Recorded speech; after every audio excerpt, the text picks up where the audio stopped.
Waalaikumsalam warahmatullahi wabarakatuh. Pertama saya berdoa bermohon pada Allah Subhanahu wa taala semoga Bapak di Jember beserta keluarga dan kita semua diberikan kemuliaan oleh Allah Subhanahu wa taala dan masyaallah masih ingin tersambung dengan kita untuk belajar, semoga dikuatkan dengan itu semua. Cara-cara untuk istiqamah. Pertama, apa itu istiqamah? Istiqamah itu dari kata qamah ditambah ista. Qamah itu asalnya tegak, lurus, sempurna. Kalau ditambah ista, kata ista dalam bahasa Arab menunjuk pada usaha atau keinginan untuk mewujudkan sesuatu. Bisa berarti permintaan atau usaha untuk mewujudkan sesuatu. Misal, kalau wujudnya permintaan, antum pernah dengar kalimat istighfar? Istighfar itu dari kata ghafara, artinya ampunan. Al-ghufru. Ditambah ista jadi istaghfara, minta ampunan. Sifatnya disebut dengan istighfar. Maka ista di sini fungsinya untuk memohon, meminta. Ada yang sifatnya usaha. Usaha untuk mewujudkan sesuatu. Misal, ta'ah, ketaatan. Ta'atun, bentuknya bisa ibadah. Haji bagian dari taat. Salat bagian dari taat. Ketika ditambah istata'a, sifatnya disebut istita'ah, maka istita'ah adalah ikhtiar usaha untuk mewujudkan ketaatan kepada Allah. Kalau dikaitkan dengan haji, artinya usaha agar bisa mewujudkan haji yang diharapkan. Ikhtiar agar bisa berhaji, singkatnya demikian. Maka disebut dengan istita'ah. Ketika Allah misalnya sampaikan man istata'a ilaihi sabila, haji itu disebutkan istata'a. Ingat, terjemahan yang paling tepat bukan diterjemahkan dengan mampu, tapi berusaha untuk mampu. Kalau diterjemahkan dengan mampu berarti terbatas pada kalangan tertentu. Tapi kalau berusaha untuk mampu, artinya setiap kita punya peluang untuk mewujudkannya. Tergantung mau usaha atau tidak, itu poinnya. Was, hati-hati dalam menerjemahkan sesuatu ya. Kadang-kadang setiap huruf bahkan harakat itu bisa memberikan makna tersendiri.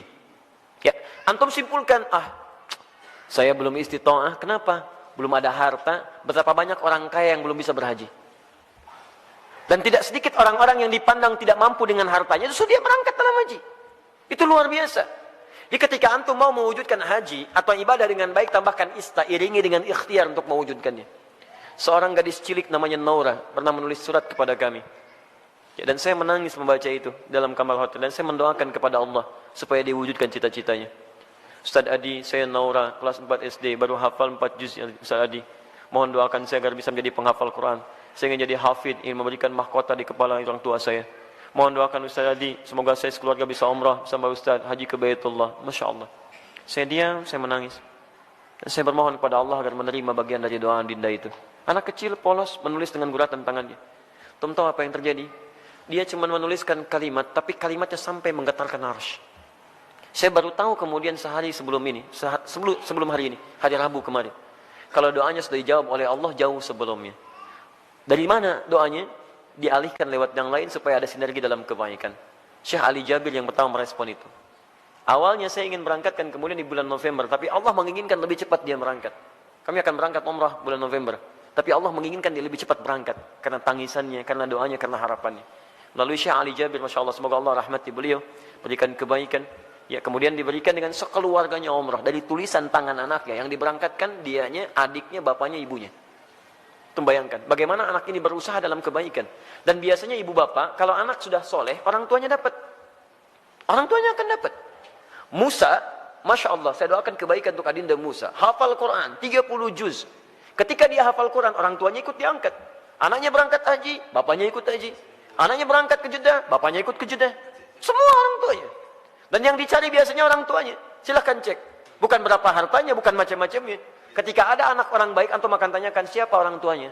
Silahkan cek. Makanya dalam ilmu hadis, ketika ada hadis diriwayatkan oleh seorang anak, maka nama anak akan dihilangkan, tapi dilekatkan pada bapaknya. Abdullah bin Abbas, nama aslinya Abdullah, bapaknya Abbas. Ketika ada hadis riwayat Abdullah bin Abbas, kalimat Abdullahnya dibuang. Disingkat jadi Ibnu Abbas, anaknya Abbas. Ingin menunjukkan karena Abdullah jadi baik karena peran bapaknya. Abdullah bin Umar, anaknya Umar, disebut Ibnu Umar. Silakan. Abdullah bin Amr bin As, dihilangkan Abdullahnya disingkat Ibnu Amr bin As. Kenapa? Ingin menunjukkan bahwa ada peran orang tua di dalamnya. Jadi kalau antum ingin anaknya soleh, orang tuanya soleh duluan. Soleh duluan. Dalam bentuk sikap ya, bukan bentuk nama. Ustaz, nama saya Soleh, istri saya Solihah. Kenapa anak saya belum begitu? Antum belum diwujudkan dalam bentuk ikhtiar.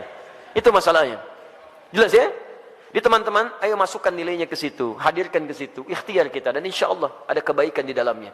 Yang paling menarik sekarang istiqamah. Istiqamah dari kata qamah. Qamah itu tegak, lurus, sempurna. Kalau semua ibadah diawali dengan kata qamah, itu artinya ibadah itu ditunaikan dengan sempurna. Turunannya aqama yuqimu iqamah. Iqamatun selalu disingkat dengan qamah, yang nyingkat orang Indonesia. Semua kalimat salat dibuka dengan kata iqamah yang menunjuk pada ibadah. Alladzina yuqimunas shalah wa aqimus shalah, aqimis shalah. Rata-rata dibuka dengan demikian. Lihat baik-baik. Kalau antum ingin menunaikan ibadah dengan sempurna, kan tidak langsung sempurna seketika. Apakah ketika Anda tahajud, misalnya malam ini bangun jam 3, tahajud jam 3 lewat 20, karena 20 menit siap-siap. Apakah mohon maaf, malam selanjutnya akan bangun di jam yang sama? Belum tentu. Walaupun alarm dipasang dengan situasi yang sama, 2.15, 2.30, 2.45. Alarm pertama mematikan alarm kedua. Alarm kedua matikan alarm ketiga. Alarm ketiga masih nundutan, ya kan? Menunggu jam 3 tiba. Nih, hari pertama bisa pas jam 3, tapi hari kedua belum tentu. Ya, hari kedua sama bangun, tapi informasi lebih dahsyat sampai kepada kita. Begitu mau ngambil air wudhu, BBM bunyi, ping, setan masuk kemudian ke hati kita. Baca dulu daripada penasaran. Begitu dibaca, Masya Allah, MU melawan Manchester City. Waduh, pertemuan dua pelatih klasik antara Pep Guardiola dengan Jose Mourinho. Sekarang poinnya cuma beda 2, karena kemarin MU dia seri ya skornya, kemudian Manchester City menang, skornya cukup telak, 7-2 dia menang kemarin itu. Masya Allah. Sekarang akan pertemuan menentukan, kalau MU menang maka juara dia, poinnya 1 bedanya. Kalau Manchester City menang, poinnya beda 5. Wah, luar biasa. Terus orang ini suka bola lagi, itu yang masalah. Saya nggak pernah nonton teman-teman, tapi kalau saya katakan saya nggak nonton, buang-buang waktu, buang-buang. Tapi saya kalau ditanya, insya Allah bisa jawab. Ya, itu. Ya. Saya tahu Ancelotti dipecat, saya tahu. Ya, Ancelotti dipecat di Bayern Munchen. Ya, karena kemarin dia kalah juga. Ya, 3-0 kalah di Liga Champions. Ya, kemudian langsung seketika dipecat. Nanti isunya akan digantikan oleh Jurgen Klopp. Jurgen Klopp sedang melatih Liverpool sekarang. Ya, isunya musim ini dia akan selesai dan pindah lagi ke Bayern Munchen. Dia sebelumnya di Borussia Dortmund. Borussia Dortmund itu lawannya, ya, rivalnya adalah Bayern Munchen. Saya hafal itu. Udah. Sudah sini. Tapi sekali lagi saya nggak nonton.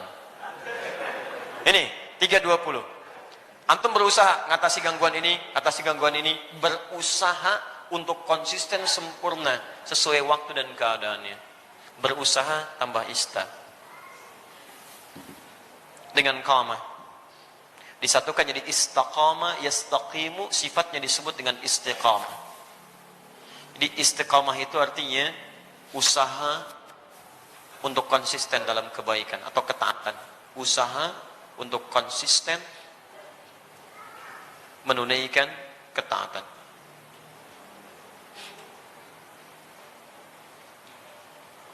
Istiqamah tahajud, istiqamah puasa, istiqamah baca Al-Quran, istiqamah berdoa dalam kebaikan. Sekarang pertanyaannya, bagaimana cara saya bisa istiqamah? Itu pertanyaan terbesarnya. 1, istiqamah dimulai dengan ilmu, pengetahuan dulu.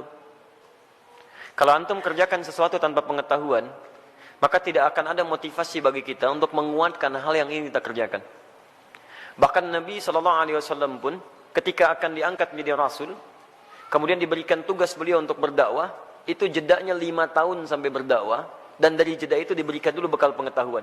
Apa ayat yang turun kepada beliau? Pertama kali wahyu pertama turun, Iqra. Diminta belajar dulu. Belajar. Baru kemudian setelah turun pengetahuan yang cukup, baru 5 tahun setelah itu, 615 Masehi, diberikanlah tugas kemudian dengan turunnya Quran surah ke-74, Al-Mudaththir, untuk berdakwah secara terang-terangan. Nah sekarang antum ingin istiqomah di bidang apa? Misal antum pilih dulu, saya ingin istiqomah satu-satu lah, gak usah semuanya. Misal, saya mau istiqomah dalam sholat dulu. Maka sebelum antum tunaikan ibadahnya, antum keluarkan dulu hadis-hadis, ayat-ayat dari Al-Quran, hadis dari Nabi, petunjuk sholat yang benar. Kalau antum tidak keluarkan ini, nanti antum akan istiqomah pada yang salah. Karena boleh jadi antum sholat dengan cara yang keliru. Salah takbirnya, kemudian salah rukunya, salah sujudnya, maka turunkan kemudian pengetahuannya untuk memudahkan kita dalam menunaikannya. 1. Yang kedua, keluarkan kemudian motivasi-motivasi positifnya. Ya, keutamaannya. Keutamaan itu untuk selalu memotivasi kita kala kita sedang menurun, ya, dalam mengerjakan amal soleh yang dimaksudkan. Misal, itu boleh dituliskan. Saya ingin tunaikan tahajud, ingin istiqamah. Antum keluarkan keutamaan tahajud, tuliskan. Ada 4 keutamaan tahajud dalam Al-Quran. Quran surah 17 ayat 79 sampai dengan 81. Paling kiri sebelah atas. 1, mengangkat karir di tempat terbaik. Asa ayyab'atsaka rabbuka maqama mahmuda. 2, mendapat bimbingan Allah saat menjalani aktivitas. Wa rabbi adkhilni mudkhala sidqin. 3, mendapat bimbingan Allah keluar dari kesulitan. Wa akhrijni mukhraja sidqin. 4, mendapat perlindungan dari Allah ketika diganggu oleh orang lain, langsung tanpa perantara. Waj'alni min ladunka sultanan nasira. Demi Allah saya katakan ya, saya mohon kepada antum kalau masih punya banyak tugas, pekerjaan macam-macam tuh jangan tinggalkan tahajud. Walaupun cuma 2 rakaat, witirnya 1 rakaat. Jangan tinggalkan. Kalau antum konsisten, maka nilai-nilai kebaikan akan Allah berikan. Supaya jadi motivasi, antum tuliskan itu. Tempelkan di samping kanan, di dinding tembok kita mau tidur itu, sampaikan sebelah kanan. Tempelkan. Di begitu antum mau tidur, antum bisa melihat itu. Dalam keadaan lupa pun ketika antum melihat itu, antum bisa termotivasi untuk bangun di malam harinya. Kalau bisa tambahkan kalimat di bawahnya. Ya, tambahkan kalimat di bawahnya. Apa kamu merasa sudah ada jaminan surga? Nabi aja ahli surga, tahajud. Kamu bukan nabi, bukan rasul, bukan ahli surga, gak mau tahajud. Apakah kamu masih sehat sampai malam ini? Tuliskan. Sampaikan. Dibuat kalimat-kalimat quote-quote yang indah untuk memotivasi kita ibadah. Ayo. Non-muslim aja punya quote untuk kehidupan mereka. Masa urusan akhirat kita nggak punya quote yang baik? Hadirkan. Kita antum tuliskan, jadi motivasi. 2, 3. 3, di 1 pelajari dengan ilmu, 2 keluarkan keutamaannya, 3, hadirkan ancaman-ancaman Allah saat antum menyimpang dari amal soleh yang tengah dikerjakan. Ancamannya. Misal, tadi ingin meningkatkan sholat, dimulai dengan sholat fardu. Terus tiba-tiba terfikir untuk mengabaikan sholat. Karena ada proyek, terus tunda-tunda sholat, kan? Karena ada proyek tertentu, sampai Jumatan ditinggalkan. Untuk mengumpulkan dunia. Maka antum boleh keluarkan ancaman Allah pada yang seperti itu. Supaya tetap memacu kita supaya bisa istiqamah. Misal, keluarkan Quran surah Al-Humazah. Ya, wailul likulli humazatin lumazah. Celaka bagi para pengumpat. Itu terjemahan mushaf. Tapi kalau kita terjemahkan dengan terjemah yang menggunakan nilai bahasa, ya ada balaghah, ada nahwu, ada sharaf ya. Setiap yang ada taknya menunjuk pada perempuan. Ya, kalau kita hadirkan sekarang, celakalah bagi para sosialita yang tukang gosip. Ya, perempuan-perempuan yang senang bergosip. Alladzi jama'a mala wa addada. Ini agak unik. Biasanya kalau tak pasangannya dengan allati, tapi ini menggunakan alladzi. Alladzi menunjuk pada laki-laki bukan perempuan. Istrinya suka gosip, laki-lakinya, suaminya suka mengumpulkan harta. Di suami sibuk dalam bekerja, istrinya sibuk menggunakan harta suami untuk kumpul-kumpul cuman gosip dan sebagainya. Lihat, alladzi jama'a mala wa addada. Yang suaminya sibuk dalam bekerja cuman ngitung-ngitung hasil aja. Keuntungan sekian, ini sekian, ini sekian. Mama, ini yang kita dapatkan begini-begini. Ya Pak, besok Mama pakai untuk pertemuannya Pak, arisan. Hidupnya cuman begitu. Berangkat, ngobrolin orang begini macam-macam. Jadi habis di situ aja. Suaminya berangkat gelap, pulang gelap, berangkat lagi macam-macam. Enggak ada kenikmatan dalam kehidupannya. Lihat, yahsabu anna malahu akhlada. Dia kira harta itu bisa membuat kekal di dalam kebahagiaannya. Perhatikan, sampai sholat ditinggalkan. Jumatan diabaikan. Karena ada orang yang berusaha meninggalkan, menukar akhirat itu untuk dunia yang semata. Ya, Quran surah ke-62, ayat ke-11, paling kiri sebelah atas. Wa idza ra'au tijaratan aw lahwan infaddu ilaiha fatarakuka qa'imah. Qul ma 'indallahi khairum minallahi wa minat tijarah. Ada sementara orang yang ketika engkau berkhutbah Muhammad tiba-tiba maaf, dia meninggalkan engkau sendirian berkhutbah, dia kejar kemudian kafilah-kafilah dagang itu. Ayat ini turun, ini sebagai pelajaran karena dulu di awal masa Islam, awal Jumatan, Nabi sedang khutbah, tiba-tiba muncul kafilah dagang. Diskon besar, 90%, 90% lewat tuh, samping masjid. Mereka yang masih lama iman meninggalkan Nabi berkhutbah, mengejar barang dagangan itu. Lihat, selalu rumusnya begini. Kalau tidak disebutkan di Quran siapa orangnya, kapan kejadiannya, artinya kejadian itu akan berlaku umum di masa-masa selanjutnya. Dengan situasi yang berbeda. Masya Allah, antum bisnis nih, keuntungannya 10 miliar teman-teman sekalian. Tapi tanda tangannya dilakukan pas saat sholat Jumat. Pilih mana antum? ngejar proyek 10 miliar, atau antum Jumatan dulu baru kemudian kejar proyek itu? Pilih mana? Pas tanda tangannya waktu Jumat. Yang kalau dalam ikhtiar manusia, maaf, ikut Jumat dulu lewat proyek ini. Ambil proyeknya, tertinggal Jumatnya. Pilih mana? Ikut Jumat atau ambil proyek? Dan tidak ada pilihan yang ketiga, ikut Jumat dapat 10 miliar. Nggak ada. Nggak usah maksa antum, di sini saya tegas. Waktu kita terbatas. Ini yang tidak mudah. Maka bagi yang seperti ini, ada muncul ancaman Allah di dalamnya. Lihat ancamannya positif. Qul ma indallahi khairum minal lahwi minat tijarah.